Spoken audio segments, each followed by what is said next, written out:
the fairy musician, a place where the Atlantic waves are the only real clock. The west of Ireland is a place where music seems to rise naturally, not from the hands of man, but from the stones and soil of the ground. The wind plays the long grass like frayed strings on a harp, and the slow, endless rain taps out a hypnotic, steady rhythm on thatched roofs that have sheltered families for centuries. A young man named Cillian who lived in the heart of wild music. He had the hands, they said, not that were merely made for the fiddle, but were born for it.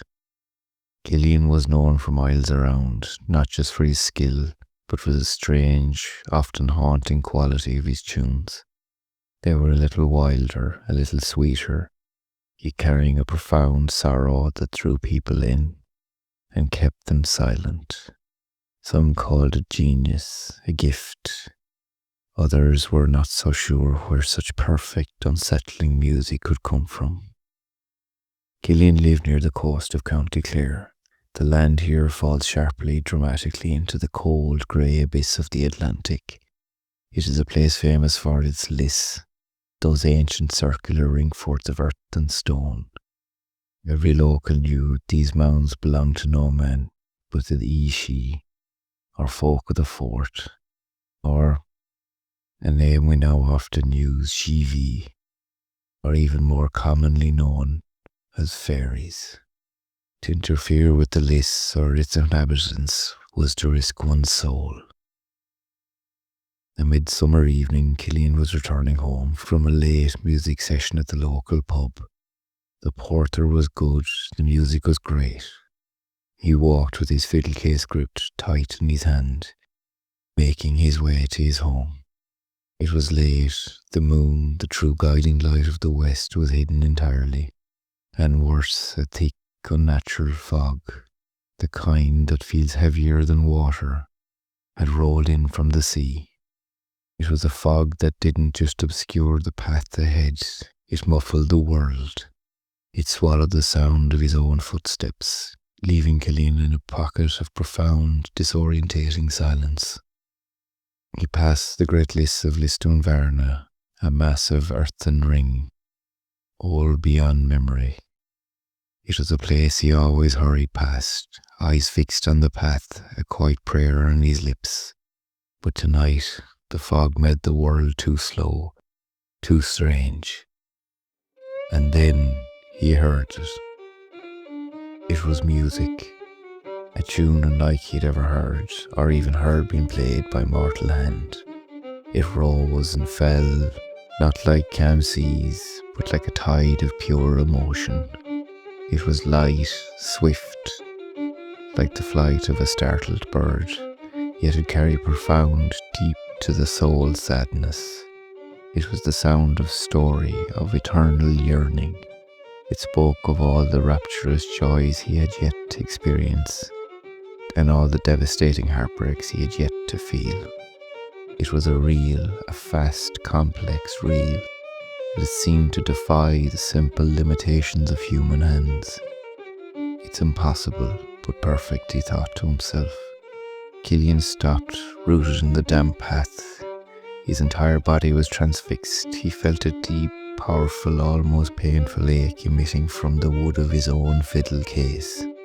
An urge to match the tune, to answer the call of perfection. His own talent, his ambition was rising up, demanding he'd follow. He took a slow step towards the liss. The fog swirled around him like a living curtain, and the music grew clearer, more siren-like. And then a voice, clearer than the music, sweeter than honey, yet carrying the chill of the grave. Come dance the moonless circle, Cillian. Come play the tune untold. A year with us is but an hour, a promise never cold. Cillian was no longer walking. He was drawn. He laid his hand upon a great damp stone of the ancient fort, the boundary between his world and theirs. His mind was hazy, filled with the perfect rhythm of the music.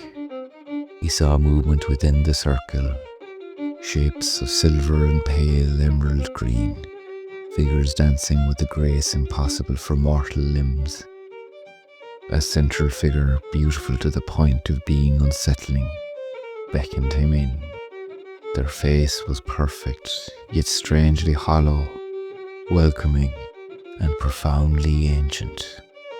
He was about to break the boundary, to place his foot inside the lists, to step into the otherworldly place where time itself was broken. But as he lifted his foot, a sound rough and jarring cut through the enchantment, a sound that was utterly, gloriously mortal. It was the sudden bark of a farm dog in a nearby yard. The music did not stop, but it changed instantly. It was no longer sweet, it was fierce, demanding, and utterly joyless. The sorrow Cillian had heard was not romantic longing, but an eternal empty need. Cillian's haze lifted just enough for his vision to clear. He suddenly saw the dancing figures not as graceful beings, but as creatures with eyes that held the cold, empty, unfeeling light of the hidden moon. And he remembered the stories his grandmother had whispered by the hearth. He remembered that time runs differently in the lists, that a dance of one night could mean 100 years passing in the mortal world. He remembered that those who dance with the Ishi may return to find their loved ones gone, and their lands forgotten, turned to dust. He remembered the stories of the fatal allure, and the terrifying truth you never truly leave once you've stepped inside. You merely become part of the other world. The entities advanced. They did not rush, but glided, their faces now showing a flicker of cold impatience. Cillian shook his head. He pulled his hand from the damp, mossy stone of the fort with a profound, soul-deep effort of will. He gripped the case of his fiddle until his knuckles were white, pushing himself back from the threshold. His voice was shaky, a tiny human thread against the deep, demanding music. "Thank you, but I've promised a tune to my own people." It was a simple lie that felt more like a desperate prayer. The Ishi paused.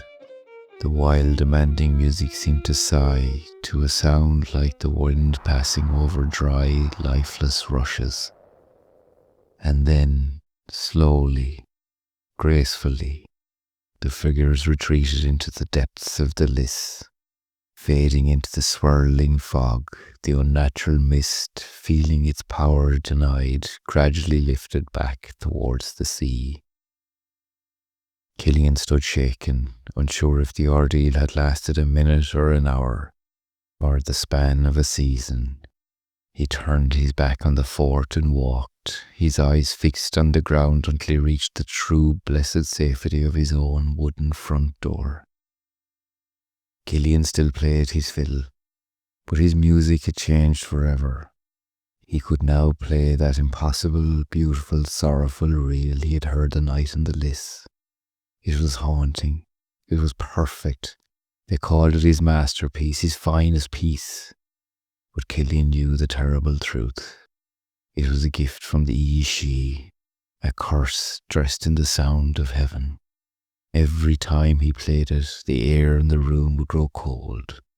The listeners, even the most grounded men, would feel a strange, momentary, profound desire to leave their lives behind and to simply vanish into the sea fog with a feeling of unsettling joy. He carried the echo of the unearthly music in his soul, a beautiful, fatal call.